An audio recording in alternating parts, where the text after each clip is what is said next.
कार्यक्रम सञ्चालन गर्दै क्रममा अब हाम्रो यता ढक्क चिटिक्क परेर कालो चस्मा हिँडेर सेतो सर्ट अनि ढाका टोपी लाएर हाम्रो आदरणीय सर विपिन सर हुनुहुन्छ। अनि केही दुई चार शब्द क्वेसन गर्न चाहन्छु। एकदम ठिक छ। यो आज मलाई खुसी लागेको छ हजुरले दुई चार शब्द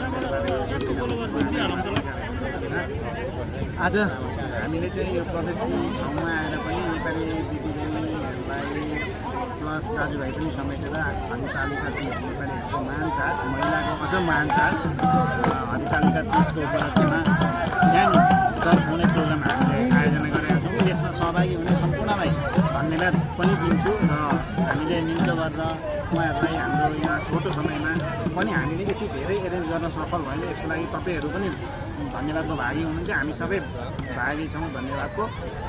अब यो पालि यस्तै भयो, अब आगामी दिनहरूमा हामीले अझै राम्रो गरी गर्नेछौँ भन्ने बाचा पनि गर्छु हजुरहरू सामु। र आजको कार्यक्रम सभ्य र भव्य बनाइदिनु हुन सबैजनाले आफ्नो आफ्नो तर्फबाट एकजुट भएर लानुहुन्छ भन्ने पनि विश्वास लिएको छु। साथसाथै यो कार्यक्रम कसले आयोजना गर्यो त भन्ने कौतूहलता पनि हुनसक्छ। हामी यहाँ नेपालबाट जति पनि छौँ प्रदेशमा कामको सिलसिलामा आएर नेपालको लागि केही स्थितिको कारणले गर्दा हामी यहाँ आउनु परेको छ। त्यसको लागि हाम्रो चाहिँ यहाँ प्रवास नेपाली सम्पर्क विभाग मालदेश भन्ने संस्था छ। त्यो चाहिँ हाम्रो राष्ट्रिय स्वतन्त्र पार्टी अन्तर्गतको संस्था हो। उक्त संस्थाबाट हामीले यो कार्यक्रम आजको कार्यक्रम आयोजना गरेका छौँ।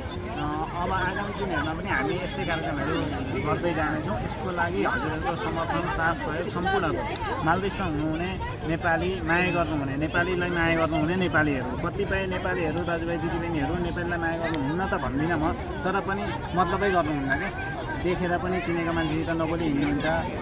त्यस्तो प्रवृत्ति नगरौँ, हामी सबै भाइचारा दिदीबहिनी दाजुभाइ मिलेर अगाडि बढौँ भन्ने कामना सहित हस् त म मेरो दुई शब्द धन्यवाद।